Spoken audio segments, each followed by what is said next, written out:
In this section, we talk about right triangle trigonometry, emphasis on the idea of a right triangle. So you should see in a corner that right angle, or in a word problem, there's an implication that there is a right angle that is formed.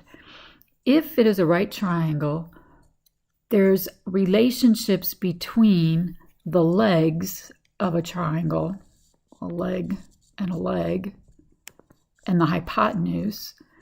And those relationships are our trig functions. So sine of theta. I have to know what this angle is because I have to be able to identify where the angle is in the triangle.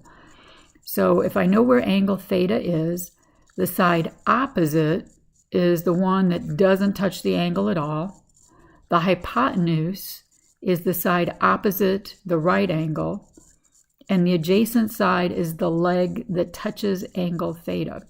So sine theta is represented by the ratio opposite side, whatever that length is, divided by the hypotenuse, whatever that length is, or B over C.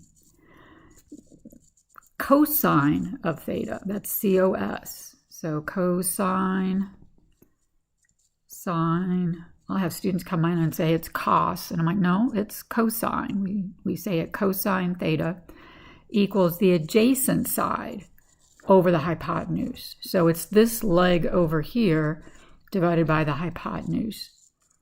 And by definition, tangent theta is the opposite over the adjacent. So tangent theta, so again, I go to my angle theta, is the opposite side, whatever that leg length is, over the adjacent side, whatever that leg length is. There's a mnemonic device to remember this. Sine opposite over hypotenuse, S-O-H. So, Ka, C-A-H, Toa, T-O-A. So, Ka, Toa. And there's another one, Oscar had a heap of apples. I'm not quite as familiar with that one as I am SOHCAHTOA. The other thing that we can say about a right triangle is that the sides squared, the leg squared plus the leg squared equals the hypotenuse squared. And that's Pythagorean's theorem. Pythagorean's theorem.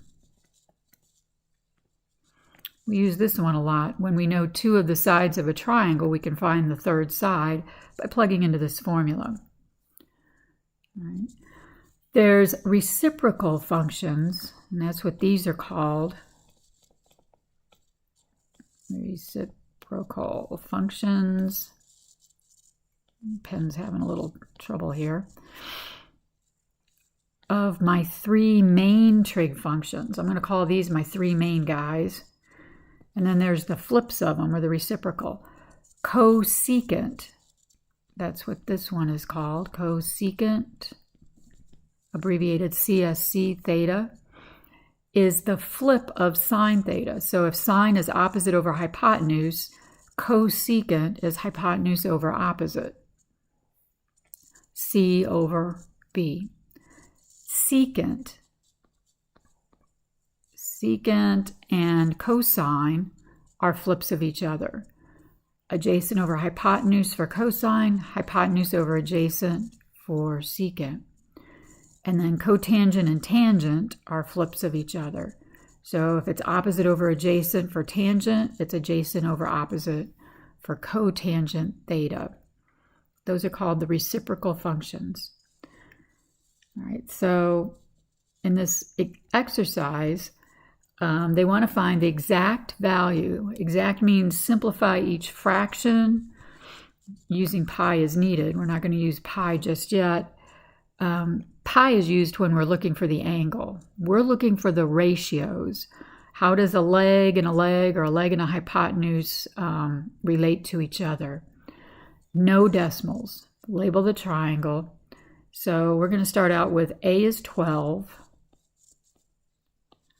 B is 5, And before I get too far into this, I want to find c. So a squared plus b squared equals c squared.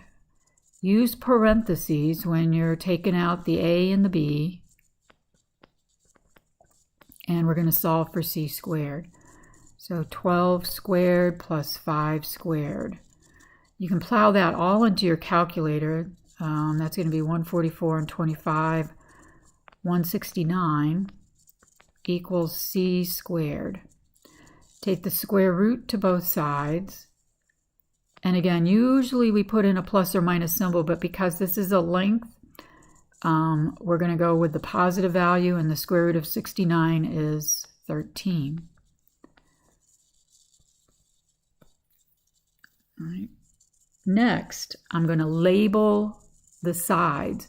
So if this is my angle theta down here, right across from that angle is my opposite side. This would be my hypotenuse. And the hypotenuse is, again, always opposite the 90-degree angle, and it's also the biggest number. The adjacent side, then, is what we're left with. So using our acronym SOHCAHTOA, sine is opposite over hypotenuse.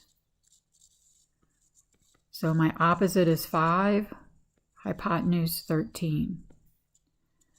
Cosecant is hypotenuse over opposite. So that's 13/5. If you can reduce the fraction, do so. In this case, they don't. Cosine of theta, adjacent over hypotenuse. So that's where we're getting 12/13. Secant is the flip of that, hypotenuse over adjacent.